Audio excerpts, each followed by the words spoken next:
नमस्ते बच्चों, ज्ञान सागर और लर्निंग प्लेटफॉर्म में आपका फिर से तहे दिल से स्वागत है। बच्चों, हम लोगों ने बायोलॉजी की क्लास में पिछली क्लास में इपिथेलियम टिश्यू को डिस्कस किया था और हम लोगों ने देखा था कि इपिथेलियम टिश्यू के भी दो तरह प्रकार होते हैं, एक सिंपल और एक कंपाउंड। तो आज की क्लासेस स्टार्ट करने से पहले आज हम लोग दो काम करेंगे। पहला तो कुछ ऐसी लाइंस बोलेंगे जिससे कि आप लोग और सब लोग मोटिवेटेड हो, और दूसरा पीछे वाले को हम क्विक रिवीजन करेंगे पिछली क्लासेस को। देखिए, क्लास स्टार्ट करने से पहले कुछ लाइन बोलना चाहूंगा मैं। हमारे देश के जो एक महान पुरुष थे स्वामी विवेकानंद, उन्होंने कहा था कि उठो, बढ़ो और तब तक बढ़ते रहो जब तक तुम्हें अपने लक्ष्य की प्राप्ति न हो जाए। ठीक है, तो हमें अपनी मेहनत इस कदर करनी चाहिए कि चाहे रास्ते में चाहे कितनी भी मुसीबतें आए, कितनी भी परेशानियां आए, हमें रुकना नहीं चाहिए, बल्कि उन मुसीबतों का सामना करते हुए हमें अपने लक्ष्य तक पहुंचना चाहिए। ठीक है, तो हमें इन बात पर गौर करना चाहिए जो कि हमारे देश के महापुरुषों ने कह के गए। तो चलिए आज की क्लास, पहले हम कल की क्विक रिवीजन एक बार कर लेते हैं। कल हम लोगों ने पढ़ा था कि इपिथेलियम टिश्यू के बारे में पढ़ा था कि इपिथेलियम टिश्यू ऐसा टिश्यू होता है जो कि किसी दूसरे टिश्यू पर कवर्ड रहता है। ठीक है, और ये टिश्यू हम पूरे संपूर्ण बॉडी का 10% होता है।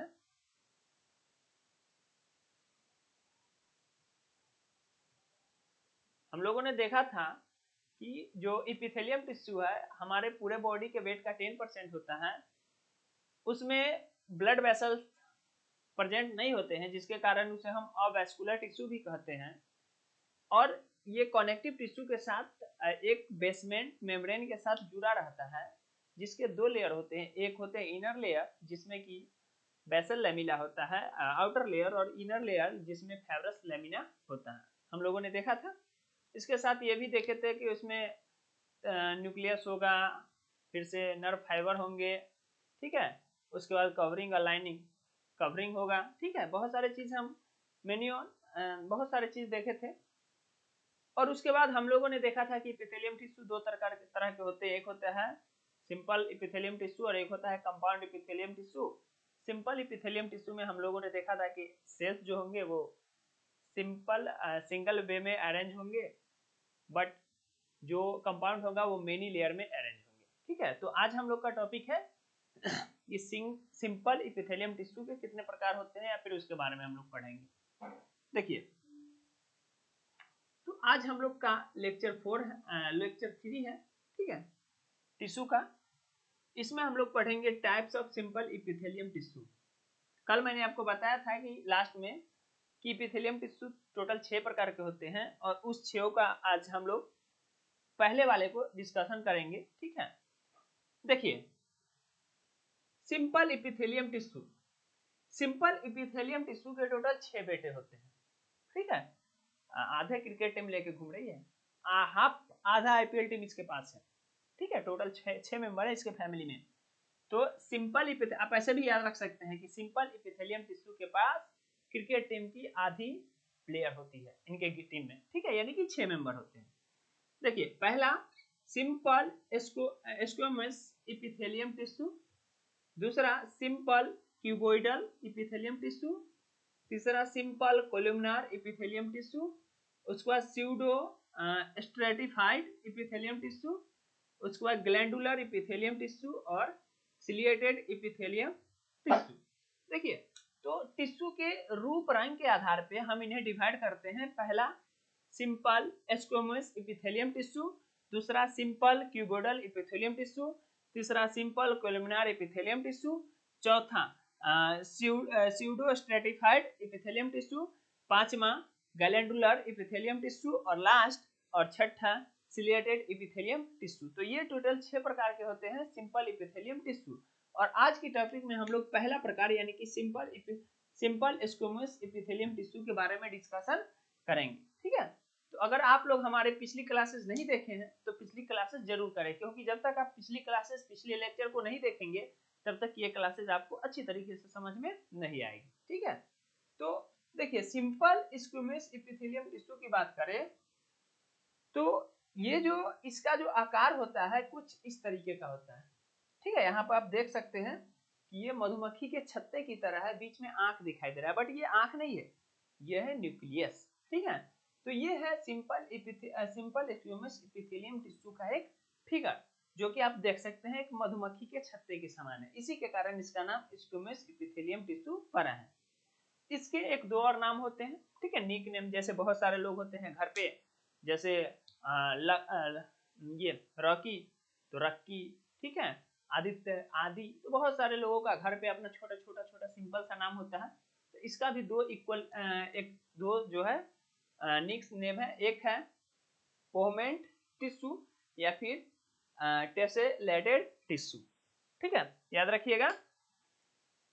सिंपल स्क्वेमस एपिथेलियम टिश्यू के दो और नाम है, एक है पोहमेंट टिश्यू या फिर टेसेलेटेड टिश्यू, ठीक है।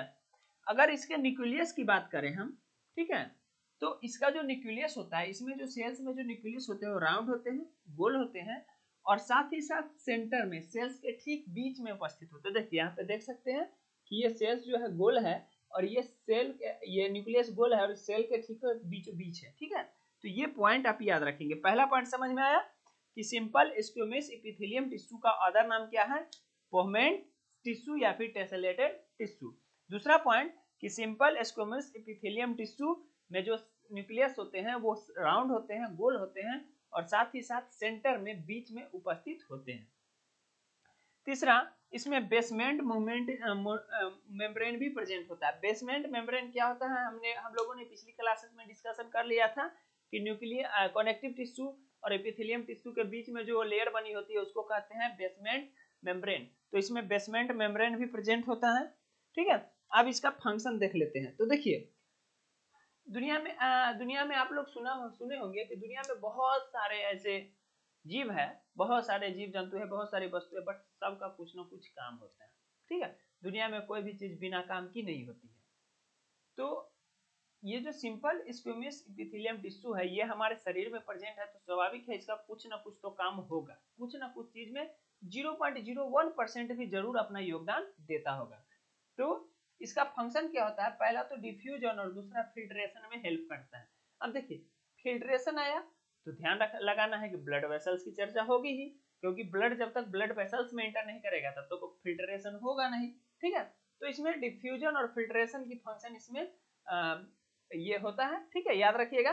सिंपल स्क्वेमस एपिथेलियम टिश्यू का काम क्या होता है कि ये डिफ्यूजन और फिल्ट्रेशन में हेल्प करता है, ठीक है, इन दोनों का ये काम होता है। अब कुछ एग्जांपल समझ लेते हैं, ठीक है, सिंपल स्क्वेमस एपिथेलियम टिश्यू के कुछ एग्जांपल समझ लेते हैं।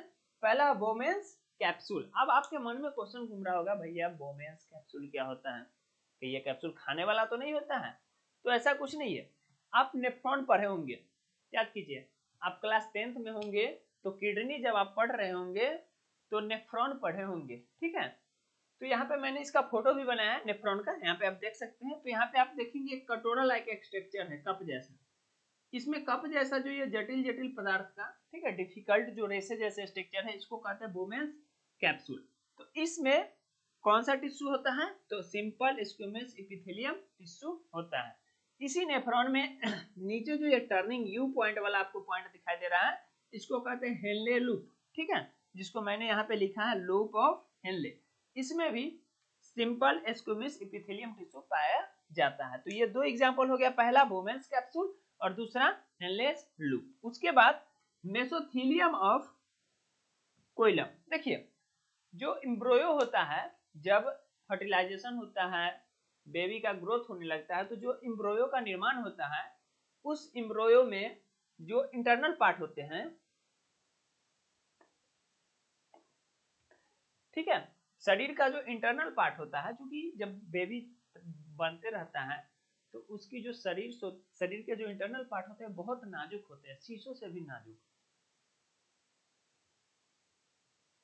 ठीक है। तो उसे सिक्योरिटी की अति आवश्यकता होती है, बहुत ज्यादा जरूरी होती है सेफ्टी की। तो उसी को सेफ्टी प्रोवाइड करने के लिए उसके ऊपर टिश्यू का एक लेयर होता है, जिसे हम लोग कहते हैं मेसोथेलियम ऑफ कोइलम, ठीक है। ये एम्ब्रियो के ऊपर बना हुआ एक टिश्यू कवरिंग होता है, जो कि उसे इंटरनल पार्ट को सिक्योरिटी प्रोवाइड करता है। अगला है इंडोथेलियम ऑफ ब्लड वेसल्स। हमारा जो नस होता है, ब्लड वेसल्स होता है, यहाँ पे अभी जस्ट मैंने वर्णन किया है कि फिल्ट्रेशन का फंक्शन होता है इसके अंदर। तो फिल्ट्रेशन होता है तो स्वाभाविक है नस होगा ही, ब्लड वेसल्स होगा ही। तो कैसे हेल्प करता है, तो देखिए ब्लड वेसल्स में जो है ये टिश्यू पाया जाता है। ब्लड वेसल्स में सिंपल स्क्वेमस एपिथेलियम टिश्यू जो है वो पाया जाता है ब्लड वेसल्स के किस चीज में, इंडोथेलियम में, जिसकी मदद से फिल्ट्रेशन जो है आसानी से हो जाता है। अगला है एलोबेलीज ऑफ लंग्स। ठीक है, लंग्स एलोबेलीज, आप जब आप रेस्पिरेटरी सिस्टम पढ़ेंगे तो आप फेफड़ा में देखेंगे लंग्स में कि अंगूर जैसे बहुत सारे छोटे छोटे छोटे छोटे गुच्छे बने होते हैं अंगूर जैसे, उसी को कहते हैं एलोबेलीज। एलोबेलीज, ठीक है, तो उसमें भी सिंपल स्क्वेमस एपिथेलियम टिश्यू पाया जाता है। उसके बाद हमारा हार्ट जो है, ठीक है, हार्ट, दिल, ठीक है, दिल है कि मानता नहीं, ठीक है। तो हमारा जो हार्ट है जिसके बारे में हम लोग बराबर गाना गाते रहते हैं दिल से रिलेटेड, तो हमारे दिल में भी कौन सा टिश्यू पाया जाता है, सिंपल स्क्वेमस एपिथेलियम टिश्यू पाया जाता है। उसके बाद है इनर लिम्फ वेसल, इसमें भी सिंपल स्क्वेमस एपिथेलियम टिश्यू पाया जाता है। ठीक है, तो आज हम लोगों ने सिंपल एपिथेलियम टिश्यू के पहले बेटे, बड़े वाले जो बेटा था सिंपल स्क्वेमस एपिथेलियम टिश्यू, इसके बारे में वर्णन कर लिए। ठीक है, इसके बाद वाले में हम लोग कोशिश करेंगे कि कल से दो दो पढ़े। ठीक है, छोटा बहुत बहुत छोटा हो रहा है। ठीक है, तो आपको आज की क्लासेस कैसी लगी है कमेंट जरूर करें, और अगर ये क्लासेस आपको अच्छी लगी हो तो लाइक करें और अपने दोस्तों के साथ शेयर करें ताकि वो भी हमसे जुड़ सके। और अगर आप हमारे चैनल पे पहली बार हैं तो सब्सक्राइब करना ना भूलें। ठीक है, तो आज हम लोग आज की क्लासेस, बस आज फिजिक्स और केमिस्ट्री की क्लासेस नहीं डाल पाऊंगा मैं कुछ कारणवश। ठीक है, तो आज की अपनी ये क्लासेस मैं यहीं पे फिनिश करता हूँ। अपना ध्यान रखिए, अपनों का भी ध्यान रखिए। ठीक है, और अच्छे से पढ़िए, मजा से मजा ले लेके मस्ती के साथ। फिर हम लोग मिलेंगे कल। बस आज के लिए इतना ही, tata bye bye, see you soon, जय हिंद।